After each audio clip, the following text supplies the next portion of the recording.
ನಮ್ಮ ಸಾಗರ ತಾಲೂಕಿನ ನಮ್ಮ ನಾಡಿನ ಹೆಮ್ಮೆಯ ಸಾಹಿತಿಗಳಾಗಿರ್ತಕ್ಕಂಥ ನಾ ಡಿಸೋಜ ಅವರು ಮೊನ್ನೆ ರಾತ್ರಿ ತೀರ್ಕೊಂಡಿದ್ದಾರೆ.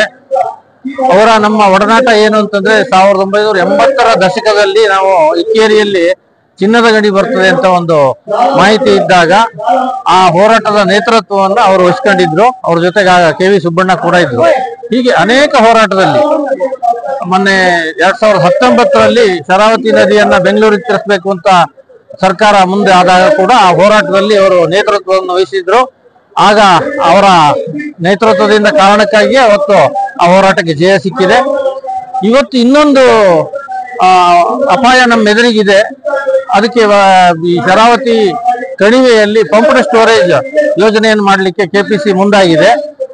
ಆ ಒಂದು ಸಮಿತಿಯ ಗೌರವಾಧ್ಯಕ್ಷರಾಗಿ ನಾ ಡಿಸೋಜ ಅವರು ಕೆಲಸ ಮಾಡ್ತಿದ್ರು. ನಮ್ಮ ಎಲ್ಲ ಹೋರಾಟಗಳಿಗೆ ಸಲಹೆಗಳನ್ನ ಸೂಚನೆಗಳನ್ನ ಕೊಡ್ತಾ ಇದ್ರು. ಅವರೀಗ ಇಲ್ಲ. ಅನೇಕ ಪರಿಸರ ಹೋರಾಟಗಳಿಗೆ ಸಾಕ್ಷಿಯಾಗಿದ್ದ ನಾ ಡಿಸೋಜ ಅವರು ಇವತ್ತು ನಮ್ಮನ್ನು ಅಗಲಿದ್ರಿಂದ ಒಂದು ನಿರ್ವಾತ ಸೃಷ್ಟಿಯಾಗಿದೆ. ಆ ನಿರ್ವಾತವನ್ನ ಭರಿಸಲಿಕ್ಕೆ ಸದ್ಯಕ್ಕೆ ಯಾರು ಕಾಣ್ತಾ ಇಲ್ಲ. ಅವರ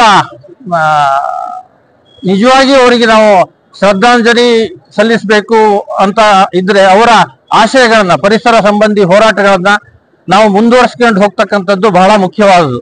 ಆ ಮೂಲಕ ಅವರಿಗೆ ಶ್ರದ್ಧಾಂಜಲಿ ಸಲ್ಲಿಸಿದ್ರೆ ಅದಕ್ಕೊಂದು ಅರ್ಥ ಬರುತ್ತೆ ಅಂತ ಹೇಳ್ತಾ ನಾನು ಮಾತನ್ನು ಮುಗಿಸ್ತೇನೆ. ಅಖಿಲೇಶ್ ಚಿಪ್ಳಿ.